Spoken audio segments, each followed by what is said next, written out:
जय हिंद to all defence aspirants. कैसा सभी? आई होप आप बहुत अच्छे होंगे, बहुत ही पॉजिटिविटी से अपनी तैयारी कर रहे होंगे। बच्चों, स्वागत है सभी का हमारे इस प्यारे से सेशन में। देखिए, आज जैसे कि फर्स्ट क्लास में मैंने आपको स्ट्रेट लाइन का पार्ट 1 करा दिया है और इस लेसन में मैं आपको स्ट्रेट लाइन का पार्ट 2 कराने वाली हूँ। ठीक है, देखिए इस चैप्टर थोड़ा सा चैप्टर लेंदी है और लेंदी क्या, इसमें छोटे छोटे बहुत सारे फॉर्मूले आपको देखने को मिलेंगे। तो कम से कम इस चैप्टर के मैं 3 से 4 सेशन और लूंगी और 1-2 चैप्टर हो जाने के बाद हम अपने PYQ सीरीज को स्टार्ट कर सकते हैं, क्योंकि जब तक हम कॉन्सेप्ट नहीं पढ़ेंगे तब तक हम क्वेश्चन कैसे बनाएंगे। ठीक है बच्चों, तो मैं स्टार्ट करने जा रही हूँ स्ट्रेट लाइन पार्ट 2 को। ठीक है, और बाकी का आपने, जहाँ तक मुझे उम्मीद है कि जो पहला वाला इसे सेशन हमने किया हुआ था उसमें आप लोगों ने क्या करा होगा कि उस जो भी फॉर्मूला मैंने छोटा छोटा फॉर्मूला आपको नोट डाउन करवाया होगा या फिर आपने इसके नोट्स भी बना लिए होंगे। अगर आपने इसके नोट्स नहीं बनाए हैं तो आप इसके नोट्स जरूर बनाइए। ये बोर्ड जो मैं ये सारी चीज़ें लिखती हूँ ना बच्चों, पेपर में आता है। ठीक है, तो जो मुझे रेगुलरली इस चैनल पे फॉलो कर रहा है बच्चों, मैं उस सबसे बोलती हूँ, आप कहीं किसी भी चैनल से पढ़ रहे होंगे ना, आप जो भी टीचर पढ़ा रहा है उसके नोट्स बनाइए, क्योंकि एग्जाम टाइम पे ये सबसे ज्यादा इंपॉर्टेंट है। और क्वेश्चन सॉल्विंग में भी आप क्वेश्चन सॉल्व करने का, बच्चा क्या करता है, वो कॉन्सेप्ट पढ़ेगा ही नहीं, वो क्वेश्चन सॉल्व करना है, कैसे हो जाएगा भाई? पहले तुम नोट्स बनाना सीखो और नोट्स को रिवीजन करना सीखो, छोटे छोटे फॉर्मूला रिवीजन करो। ठीक है, छोटे छोटे फॉर्मूला को तुम रिवीजन करो, तब जाके तुम्हें सारी चीजें क्लियर होंगी। तो आप इसके नोट्स जरूर करें। आप किसी भी चैनल से जुड़े हुए हैं तो उस टीचर के प्रॉपर नोट्स को फॉलो करें और कोशिश कीजिए कि आप अपने हैंड रिटन नोट्स बनाइए। पीपीटी के चक्कर में मत पड़िए। पीपीटी के चक्कर में पढ़ने वाले बच्चे एग्जाम के लास्ट मोमेंट पे सोचते हैं भाई अब क्या करें, अब कहाँ से वो PDF खोल खोल के रिवीजन थोड़ी करेंगे। वो आपके लिखे हुए नोट्स ही आपके काम आएंगे और कुछ काम नहीं आने वाला है। ठीक है, चलिए अब इससे ज़्यादा मैं आपको ज्ञान नहीं दूंगी, इससे ज़्यादा मैं यहाँ पे कॉन्सेप्ट पे चर्चा करेंगे आपसे। ठीक है, तो लास्ट क्लास में मैंने आपको बच्चों रोमबस तक पढ़ा दिया था, छोटी मोटी जो स्ट्रेट लाइन की बातें मैंने आपसे कर ली थी। ठीक है, अब इस वाले वीडियो में हम आपसे बात करने जा रहे हैं ऑर्थो सेंटर, इन सेंटर और सेंट्रॉइड वगैरह की बातें। ठीक है, तो मैं स्टार्ट करूंगी आपसे सेंट्रॉइड से। ठीक है, सेंट्रॉइड में बच्चों इस टॉपिक से भी क्वेश्चन आपको एग्जाम में देखने को मिलेंगे। यानी कि अगर आप देखिए जो जो टॉपिक मैं करा रही हूँ कोई फालतू का नहीं है, बिल्कुल समय लॉस नहीं हो रहा आपका। ठीक है, आप ये छोटे छोटे टॉपिक्स को पढ़िए और आपसे PYQ में ये जरूर से जरूर आपकी हेल्प करेंगे। ठीक है, तो मैं स्टार्ट करती हूँ सेंट्रॉइड से, ज़्यादा बकवास नहीं करते हुए। देखिए सेंट्रॉइड,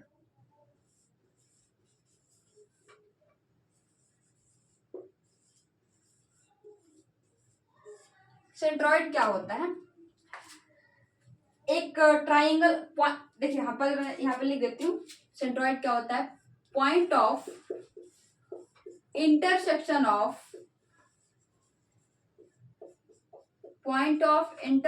ऑफ मीडियंस। ठीक है, मीडियंस एक दूसरे को जहां पर काटते हैं उनका पॉइंट ऑफ इंटरसेक्शन ही हमारा कहलाता है सेंट्रॉइड। जैसे कि मैं एक ट्राइंगल आपको ड्रॉ कर लेती हूँ। देखिए ये है मेरा ट्राइंगल ABC। ठीक है, ए से मैंने एक मीडियन ड्रॉ किया। देखिए बच्चों, मीडियन के बारे में आपको थोड़ा सा बता दूं, अपने हालांकि छोटी क्लास में 6ठी-7वीं में मीडियन के बारे में जरूर पढ़ा होगा, लेकिन देखिए मैंने ए से एक लाइन ड्रॉप की BC पे। अगर ये BC को 2 बराबर भागों में बांटती है, यानी कि B, यहाँ पे मैं लिख देती हूँ BD बराबर DC है, तो जो AD होगी ना मेरी, वो हो जाएगी मीडियन। क्या हो जाएगी बच्चों? मीडियन। ठीक है, तो क्या लिखा हुआ है? Point of intersection of median, यानी कि मीडियन का पॉइंट ऑफ इंटरसेक्शन ही क्या कहलाता है बच्चों? सेंट्रॉइड कहलाता है। तो ए पॉइंट को मैं मेंशन कर देती हूँ x1 y1, बी पॉइंट को मैं मेंशन कर देती हूँ x2 y2 और सी पॉइंट को मैं मेंशन कर देती हूँ x3 y3। ठीक है, ये तीनों मेरे पॉइंट्स गिवन है ना।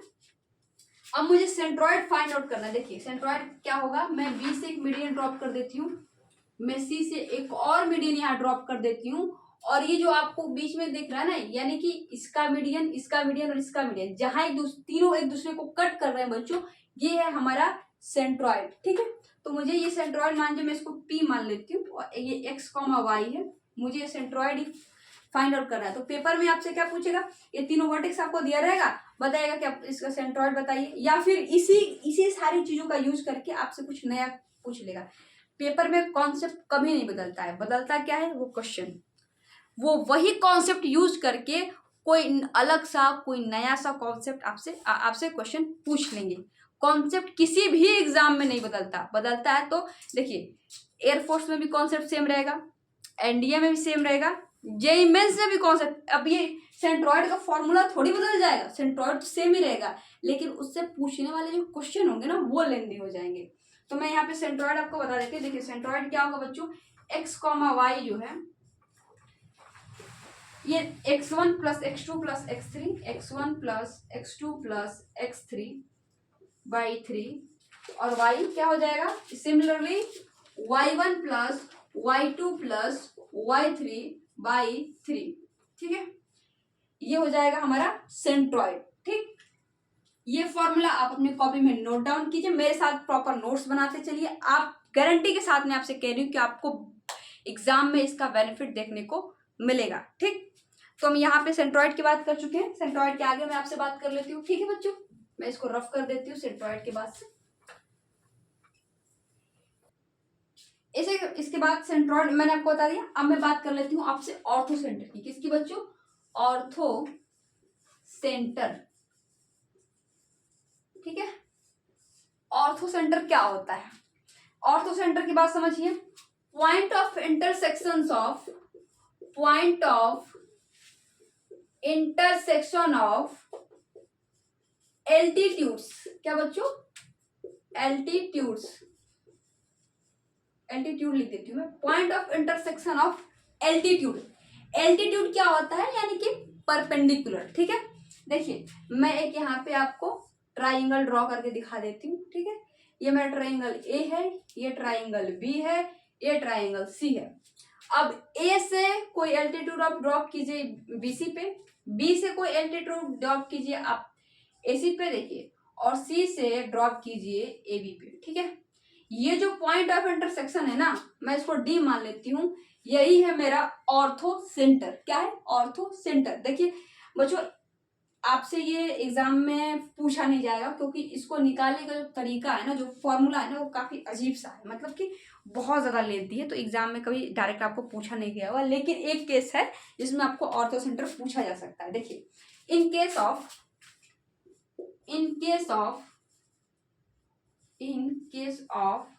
राइट एंगल ट्राइंगल, किसमें, राइट एंगल ट्राइंगल। ठीक, in case of right angle triangle, देखिए एक राइट एंगल ट्राइंगल मैं यहाँ पे बना देती हूँ। यहाँ पे मेरा 90 डिग्री है। ठीक है, ये है ए, ये है बी, और ये है सी। तो जहां पे 90 डिग्री बनता है ना, सी पे जहां पे 90 डिग्री बन रहा है ना, in case of right angle triangle, जहां पे ये 90 डिग्री बनेगा ना बच्चों, यही होगा मेरा ऑर्थो सेंटर। क्या हो जाएगा बच्चों, ऑर्थो सेंटर। ठीक है, तो अगर आपसे किसी भी क्वेश्चन में उसने पूछा है कि वो आप ऑर्थो सेंटर फाइंड आउट करिए, तो आप एक बार चेक कर लीजिएगा कि कहीं वो राइट एंगल ट्राइंगल तो नहीं है। राइट एंगल ट्राइंगल है तो फिर तो कोई मसला ही नहीं है। आप यहाँ पता कीजिए कि कहाँ पे 90 डिग्री बन रहा है, उसके बाद से आप ऑर्थो सेंटर को फाइंड आउट कर सकते हैं। एक केस और भी है, लेकिन मैं आपको ये सारा कराने के लास्ट में बताऊंगी कि वो जो केस है वो क्या है। ठीक, साथ ही साथ देखिए ऑर्थो सेंटर में एक छोटी सी बात है, आप पता कैसे करेंगे राइट एंगल ट्राइंगल है कि नहीं है। तो सिंपल सा, हमारा पाइथागोरस साहब को लाइए और उनसे आप पता कर लीजिए। देखिए क्या करेंगे, हाइपोटेनस का स्क्वायर जो होगा वो परपेंडिकुलर के स्क्वायर प्लस बेस के स्क्वायर के बराबर हो जाएगा।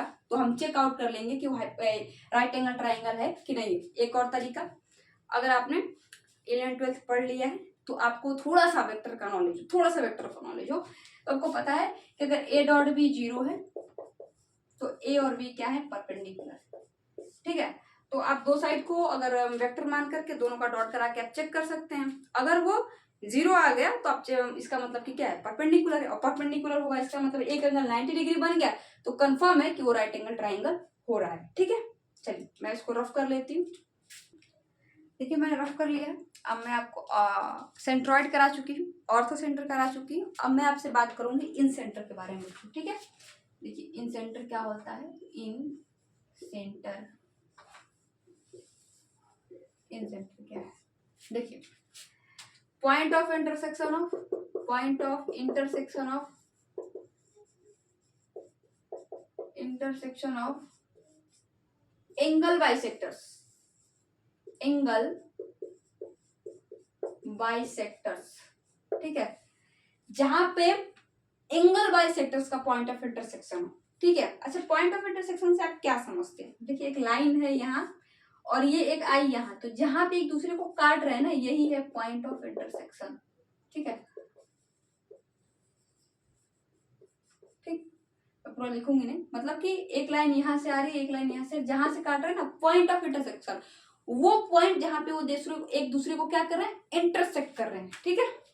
तो मैं फिर से अपने टॉपिक पे लौट जाती हूँ। मुझे लगा कुछ छोटे जो बच्चे होंगे, छोटे छोटे में क्या कहूँ, कुछ बहुत सारे बच्चे ऐसे में 10th पास आउट करके वो एनडीए की तैयारी में स्टार्ट कर देते हैं, तो उन बच्चों के लिए भी, कि ताकि वो समझ पाए पॉइंट ऑफ इंटरसेक्शन क्या है। अब अगर आप मेरा लेक्चर आप डेली फॉलो कर रहे हैं तो आप इसमें मैं बच्चों बिल्कुल बेसिक से आपको कवर कराऊंगी, और मैं कोशिश करूंगी कि आपका सिलेबस खत्म हो सके, और कोशिश क्या करें, मान के चलिए कि सिलेबस आपका खत्म ही हो जाएगा पेपर से पहले, ठीक है। लेकिन आपको 4 महीने में मुझे 2 साल की मैथ्स कवर करानी है, तो धीरे धीरे हम अपनी पढ़ाई को एक आयाम देंगे, और आई होप आप मेरी सारी बातें सुन रहे होंगे, सारी बातों को डेली मेरे लेक्चर्स को फॉलो कर रहे होंगे, तो आपको बहुत ही ज़्यादा बेनिफिट देखने को एग्जाम में मिलेगा, ठीक है बच्चों। इन सेंटर क्या है, देखिए ये मेरा एक ट्राइंगल है, मैं ट्राइंगल यहाँ पे फॉर्म कर लेती हूँ, ठीक है। अब देखिए ये ए, ये बी, ये सी, मैंने यहाँ से एक लाइन ड्रॉप की, यहाँ से एक लाइन ड्रॉप की, और यहाँ से भी एक लाइन ड्रॉप की, ठीक है। तो ए क्या है ना, एंगल बाइसेक्टर है, ये जो मैं यहाँ पे लिख देती हूँ, डी लिख देती हूँ, इसको एफ लिख देती हूँ, इसको क्यू लिख देती हूँ, ठीक है। तो ये जो ए डी लाइन है ना, ये एंगल बाइसेक्टर है, क्या कि ये जो एंगल है और ये जो एंगल है, ये दोनों एंगल बच्चों क्या है, बराबर है। ये जो एंगल है मेरा, ये जो एंगल है और ये जो एंगल है, ये दोनों ही एंगल बराबर है। फिर से इस एंगल की मैं बात करूं और इस एंगल की बात करूं, तो ये भी दोनों एंगल क्या है, आपस में बराबर है। यानी कि ये जो लाइन है ना, वो मेरी क्या है, एंगल बाइसेक्टर है बच्चों, क्या है, एंगल बाइसेक्टर। तो ये एंगल बाइसेक्टर, ये एंगल बाइसेक्टर और ये एंगल बाइसेक्टर, जहां पे एक दूसरे को बाइसेक्ट कर रही होंगी, यानी जहां पे काट रही होंगी, वही क्या होगा, मेरा इन सेंटर होगा। अब एक छोटी सी मैं बात बता देती हूँ, मैं इसका फॉर्मूला आपको बता दूं, शायद रेयर आपके पेपर में पूछा जाए। ए के सामने की जो साइड है ना, इसकी लेंथ में ए मानूंगी, बी के सामने की जो साइड है उसकी लेंथ में बी मानूंगी, और सी के सामने की जो साइड है ना, उसकी लेंथ में सी मानूंगी, ठीक है। Small C capital C, small small मानेंगे। अब इन सेंटर निकालने का फॉर्मूला क्या है, मैं इन सेंटर को आई से रिप्रेजेंट कर देती हूँ, यहाँ पे मैं आई लिख देती हूँ, ठीक है। तो आई क्या हो जाएगा, ax1, मैं एक्स की बात करें, एक्स कोऑर्डिनेट की, एक्स कॉमा वाई के रूप में कुछ तो आएगा, ये ज्योमेट्री पढ़ रहे हैं ना हम, तो 2 आएगा, एक एक्स में एक वाई में। तो एक्स का ax1 plus b y plus ax1 plus b x two plus c upon में a plus b plus c. Similarly आप y के साथ कर सकते हैं, ठीक है, ay1 plus b y two plus c upon में a plus b plus c, ठीक है। ये मेरा नॉर्मल सा इन सेंटर निकालने का फॉर्मूला है, इससे ज्यादा आपसे पेपर में कुछ नहीं पूछा जाएगा, ठीक है। अब मैं इसको रफ करके आपको अगला टॉपिक समझा देती हूँ। अच्छा, मैंने लगता है यहाँ पे थोड़ा सा फॉर्मूला में गड़बड़ी कर दी। देखिए ये x3 होगा और यहाँ पे ये y3 छूट गया हुआ था, मैंने ध्यान नहीं दिया। ये मैं इसकी मार्किंग कर देती हूँ। देखिए ये x1 है, ये y1 है, ये x2 है, ये y2 है, ये x3 है और ये y3, ठीक है। तो बच्चों मैंने यहाँ पे ध्यान ही नहीं दिया, मैंने मार्किंग करी नहीं थी, तो ये यहाँ पे x3 और y3 छूट गया, तो आप इसको मेंशन कर लीजिएगा, ठीक है। अब मैं इसको फाइनली रफ कर सकती हूँ।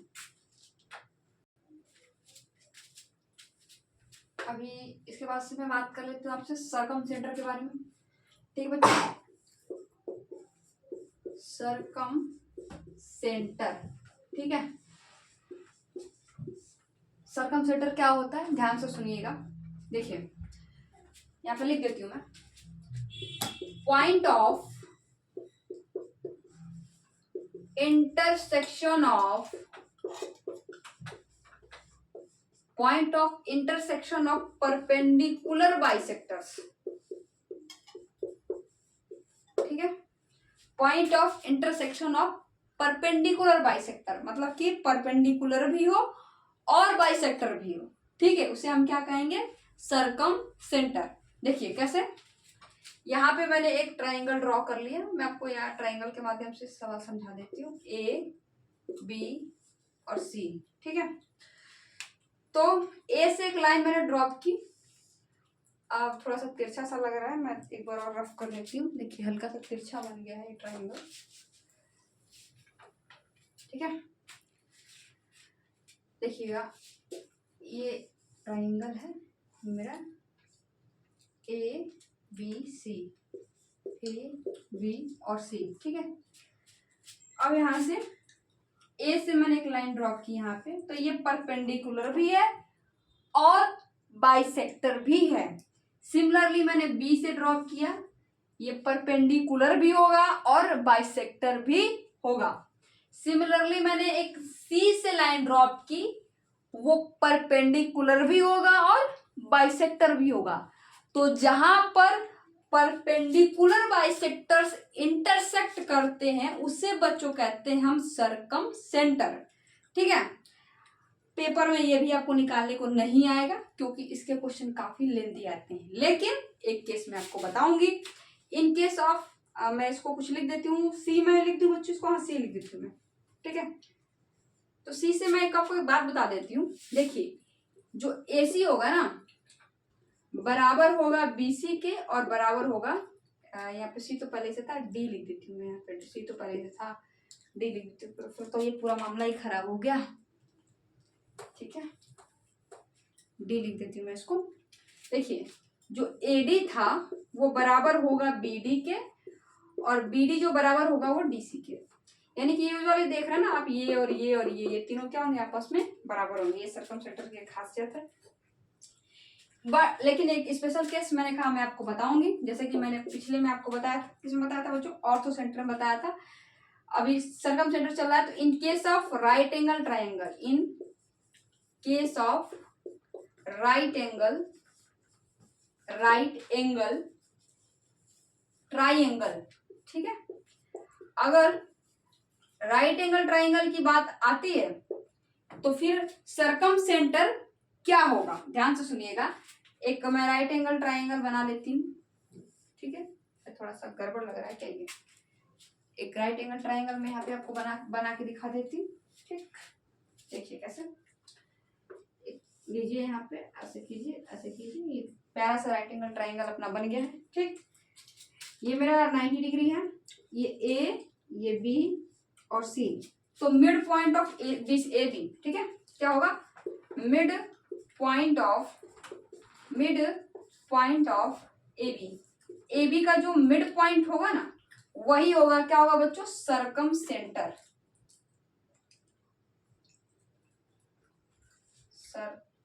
सरकम सेंटर, ठीक है।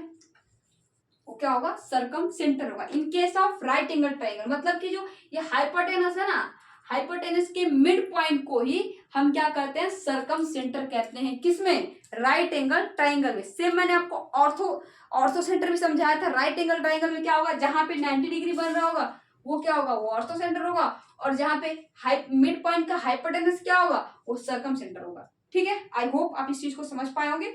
एक तीसरी पॉइंट नोट डाउन कीजिएगा, in case of equilateral triangle, equilateral triangle यानी कि समबाहु त्रिभुज के केस में, समबाहु त्रिभुज के केस में, ठीक है। समबाहु त्रिभुज के केस में क्या होगा, सेंट्रॉइड क्या होगा, बराबर होगा किसके, ऑर्थो सेंटर के,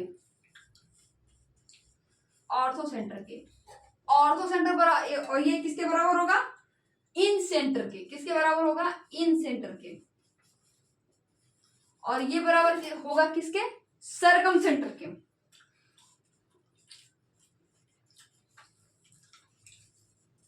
ठीक है, तो अगर मैं बात कर लूं आपसे इक्विलेटरल ट्राइंगल की, यानी कि समबाहु त्रिभुज की, तो समबाहु त्रिभुज में तीनों यानी कि सेंट्रॉइड, ऑर्थो सेंटर, इन सेंटर और सरकम सेंटर, ये चारों ही क्या होते हैं, बराबर होते हैं। तो अगर आपसे मान लीजिए ऑर्थो सेंटर पूछ रहा है, अब चेक कर लीजिए कि कहीं वो राइट एंगल तो नहीं बन रहा है। अगर राइट एंगल बन रहा है तो एकदम बिल्कुल ईजी है, अगर नहीं बना तो चेक लिए कहीं तो वो इक्विलेटरल ट्राइंगल तो नहीं है, उससे आप सेंट्रॉइड निकालिए, क्योंकि सेंट्रॉइड निकालने का फॉर्मूला बिल्कुल ईजी है। तो सेंट्रॉइड निकालिए, आप इन सेंटर पूछिए, सरकम सेंटर पूछिए, ऑर्थो सेंटर, कुछ भी पूछे, सब तो बराबर ही होने वाला है। तो ये बहुत ही इंपॉर्टेंट चीज है और कई बार ये कॉन्सेप्ट से क्वेश्चन पेपर में आते हैं। ठीक है, अब मैं इसको रफ कर लेती हूँ, फिर मैं आपको आगे का पढ़ाती हूँ। ठीक है, ठीक है, अभी मैंने इसको रफ कर लिया, अब मैं स्टार्ट करती हूँ। ये ज्योमेट्री को मतलब कि स्ट्रेट लाइन अब यहाँ से स्टार्ट होगी आपकी, इससे पहले मैं आपको छोटी छोटी चीजें पढ़ा रही थी। ठीक है, अब स्ट्रेट लाइन, असली में जो स्ट्रेट लाइन है ना बच्चों, यहीं से स्टार्ट हो रही है। ठीक है, चलिए स्टार्ट कर देते हैं। अब मैं बात करती हूँ जनरल इक्वेशन ऑफ लाइन की, किसकी, जनरल इक्वेशन ऑफ लाइन की, general equation of line.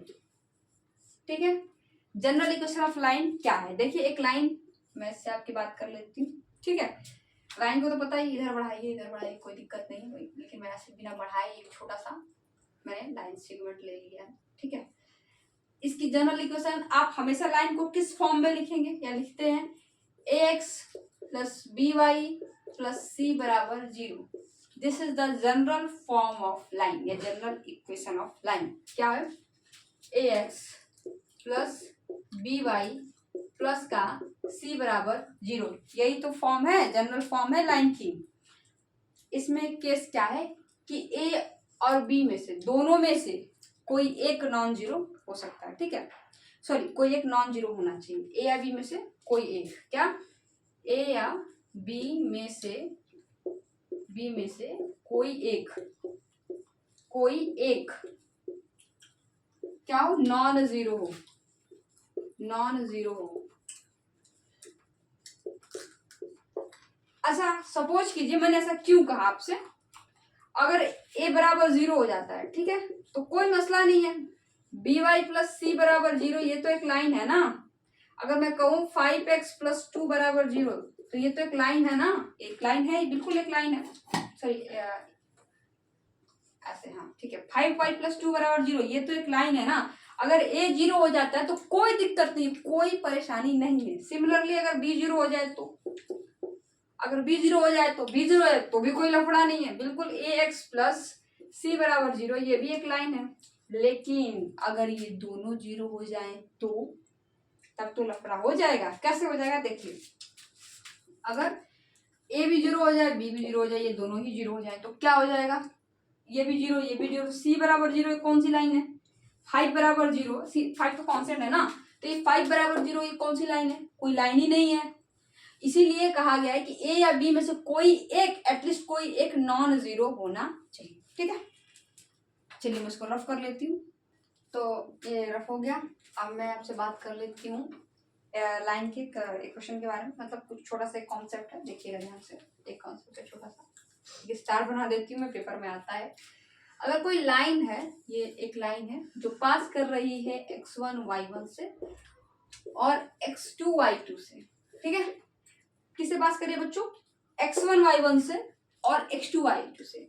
Similarly एक दूसरी लाइन, ठीक है, एक दूसरी लाइन यहाँ से i, यानी कि जिसका इक्वेशन है ax plus by plus c बराबर 0, ये दूसरी लाइन i और इसको m रेशियो n में काट दी, ये दूसरी लाइन i और इसको m रेशियो n में काट दी, तो उस ये जो रेशियो होगा ना वो क्या होगा, ये सब पेपर में पूछा जाता है। तो क्या होगा, ध्यान से सुनिएगा, m/n जो होगा ना बच्चों, वो माइनस ऑफ x1 y1 को उठाइए और इस वाली लाइन में रख दीजिए। किसमें, x1 y1 को उठाइए और इस वाली लाइन में रख दीजिए। कैसे, ax1 प्लस का by1 प्लस का c अपॉन में, सिमिलरली दूसरी वाली पॉइंट को उठाइए और इस लाइन में रख दीजिए। कैसे, ax2 प्लस by2 प्लस का c, ठीक है, ये हो जाएगी। अब इसको आप कैलकुलेट कीजिएगा, मान लीजिए आ गया 4:3, तो ये लाइन किसमें कटेगी? अगर देखिए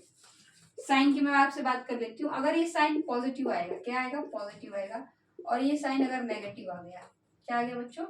नेगेटिव आ गया। अगर पॉजिटिव आ जाएगा तो इसे कर रहा है इंटरनल डिवीजन। कौन सा डिवीजन? इंटरनल। और अगर ये नेगेटिव आ रहा है, इसका मतलब कि ये हो जाएगा क्या? External division. एक्सटर्नल डिवीजन, ठीक है। अगर पॉजिटिव आएगा तो इंटरनल, और नेगेटिव आ रहा है तो एक्सटर्नल डिवीजन, ठीक है। अब इसका काम हो गया। एक छोटा सा यहीं पे मैं आपको क्वेश्चन करा देती हूँ, इस क्वेश्चन के माध्यम से आप समझ जाए कि मैं आपसे क्या कहना चाह रही हूँ, ठीक है। देखिए